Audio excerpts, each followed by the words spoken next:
Parashat Vayera 5785.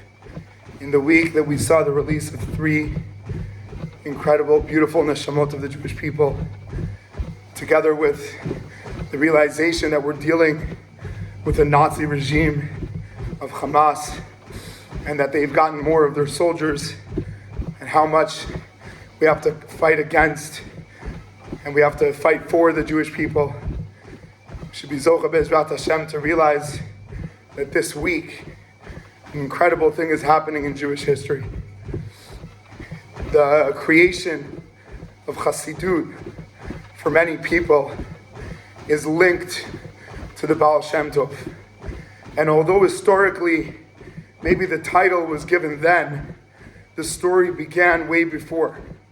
The story of Chassidut began with a person named Avraham Avinu, who realized that being horizontally aware was equal to being vertically aware. Meaning Avraham Avinu, the founder of godliness, was also the founder of Gemilut Chasadim, that the relationship with people is not cute, it's not an option, it's the definition of what it means to have a relationship with Hashem, to the extent that Morin Rabbeinu Rav Yaakov Nagen told Tanya that anything that is spiritual, that causes you to disconnect from people, means it's not godly. Anything spiritual that causes you to love people equals godly.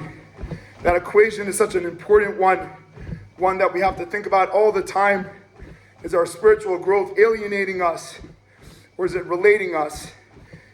This being said, that Chassidut began with Avraham Avinu, continued with Aaron HaKohen, extended later to David HaMelech, going into the stories of the Baal Shem Tov and all the descendants through the PSS, the Rebbe, and the Lubavitcher Rebbe, and the modern era, Rav Dov Zinger, Rav Fruman, Rav Moshe Weinberger, and maybe also we can include many more, Rav Y.Y. Jacobson, Rav Michael Lax. Many great Hasidic masters that are expanding and expanding in our generation.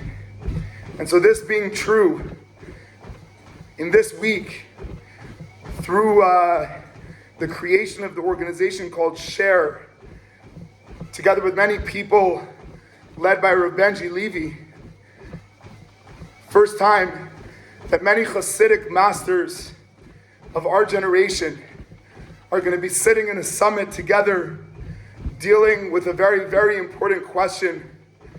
How do we reconnect the Jewish people one to another? How do we reconnect the modern era to the relationship with Hashem? How do we realize that we're in a time that the conflict between us is not an option anymore? We would say that simply the solution is the combination of Chassidut and music.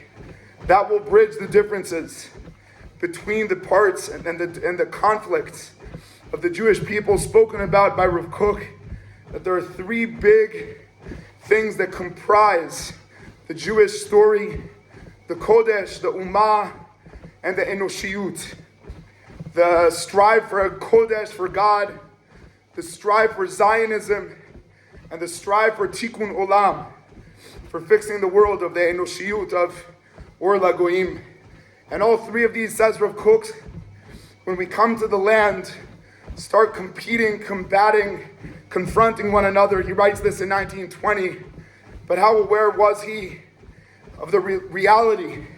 And coming back to Eretz Yisrael is going to come through this challenge of these three sects, these three visions, world views are going to start competing one with another.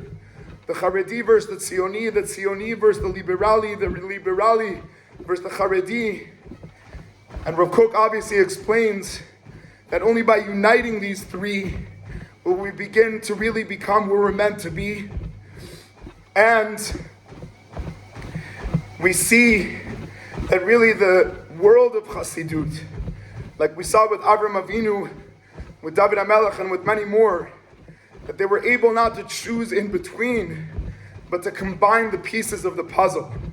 That will be done through the music of David HaMelech and the Chassidut of Avraham Avinu. And so this Thursday, some of the greatest Hasidic thinkers and musicians and rabbinical authorities will be sitting together in a summit from Thursday morning until Sunday night, trying to figure out how to build a bridge, how to build a link, how to make sure that Geula will only come when all these different opinions can start to unite. How deep we saw these opinions this week, and the conflicts coming back, and the competing and the yelling each person's opinion, but not being able to realize that there isn't an answer except for building a bridge between all the ideals. And so all these people will sit together and really try to think, how can we disperse, how can we link the story of Am Yisrael together through the world of Pnimiyut Torah, Chasidut Torah, and Nigun Torah. And so, in our Parsha, I think we could get a little bit of an answer. What is the core of Pnimiyut Torah? And the idea is that there are two names of Hashem introduced. One is Shmi Shakai, and the other one is Shmi Yud Kei Vav Kei. Hashem says there are two names that are opposite. The Shem of Shakai is Dai, that you see a part of the puzzle, and that's it. You either see the destruction only, you see the redemption only, you see the Ruchaniyut only, you see the Gashmiyut only. And this is something that everyone needs to recognize. Each of us have a natural connection to one of the elements, to one of the sfirot. Some of us are more chesed, some are more gvura, some are more tiferet, some are hod, some are netzach, some are yesod. We have a different ability of Hashem presented through each and every one of us. So what's Yud Kei Vav Kei? Yud Kei Vav Kei begins with the letter Yud. The letter Yud is a little dot. What is a dot? It's the bridge between the endless thought and the picture. Meaning every artist, including Picasso and Roni, all of them have big thoughts. And at the end they have a nice beautiful picture. But it all comes through this one little dot that could combine between the endlessness and the end. The thought that's endlessness and the picture that has an end. Also the letter Yud numerically is 10. First number of 10 is 1, which is a line. It's an individual. Like all the numbers before that were individual numbers. But from the Yud to the Kaf and on, it will jump in tens. 10 is the idea of community. So it has the one, the individual, the circle, which is the system, and it puts them together. And it says that the letter Yud is 1 up from Tet, from 9 to 10, but it's also 10 up to the next letter Kaf. So it bridges the difference between the individual world and the communal world. And the idea of Hashem's name beginning with the Yud is that the real idea of godliness is that Hashem gives everything in opposites. And we're not meant to solve them. We're not meant to choose between them. We're meant to make a bridge.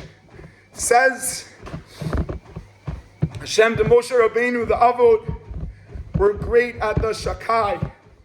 They built the individual fathers, the vision of the Jewish people. And you get to see Moshe Rabbeinu, the reality of a shattered nation, beaten, hurt, slapped, and you're standing in between Moshe Rabbeinu. You're somewhat part of the world of vision, and at the same time, Vayar B'Sivlotam, you can see the pain of the individuals and of the nation. You could speak to Paro and speak to Hashem. You could connect with your brother, Aaron, and also compete against the Mechashefim, the witchcraft of Egypt. So clearly, Hashem is saying to Moshe Rabbeinu, you're the bridge between opposites. And going into this summit that I got a privilege to be a part of through the work of Rabbeinu Rav Yaakov Farachi, Rav Ariel Sturman, Rav Benji Levi, to be a spectator of this great moment in Jewish history, of all of these people sitting together realizing that we're at a stage that we don't have to choose between the opposites, but we have to learn each one for its essence, for its root, for its core, and build a derech. Like Rav Judah Mashal in his Sefer teaches, Baderech, to build a derech in between these paths, to build a yellow brick road between Eitz Hadat and Eitz Hachaim, the tree of knowledge and the tree of life, the tree of thoughts and the tree of actions, to build a yellow brick road. Should be Zocha going to Parsha V'era in the time of this share organization and the summit of the greatest Hasidic masters sitting in one place, and me getting to be a spectator of it, seeing this creation. What a privilege to try and see the bridge be built. Be'ezrat Hashem, Ken Yiratzon, V'nomar Amen.